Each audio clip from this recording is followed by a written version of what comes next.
Hey, so glad you're here. So, we are going to talk about guided meditations. And guided meditations, there are so many out there on YouTube.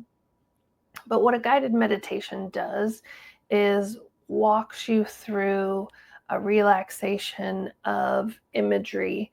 So, for instance, it might be let's imagine that we're walking through a forest to this magical tree house. And what's great about guided meditations, especially for your younger kids, is it pulls them in and uses their imagination. And there's no right or wrong. This is a great tool to use before bedtime, especially if you have a kiddo who maybe gets overwhelmed. A lot of grief comes up right before bed. They don't like the changes. They don't like the way that things are different now. The routines are not the same. And so using guided meditation, this helps kind of implant this happy thought, this programming that helps them think of good things so that their subconscious is working for them instead of against them.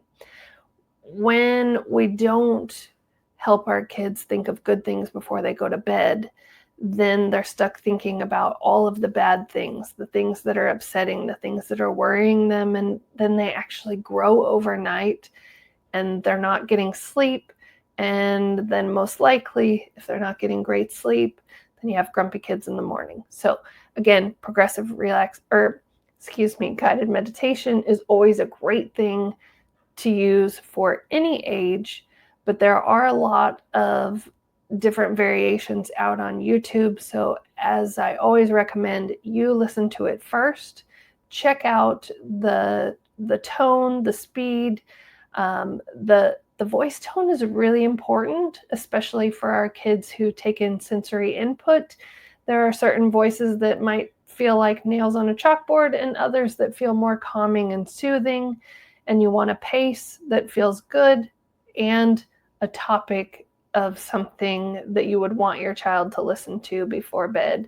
Again, that's something you could play that's just kind of on repeat that you do every night, or you could change it up. There are so many valuable resources out there on YouTube. So again, if you need any help or want some further ways that you could adapt this to your kids or your circumstances, please reach out.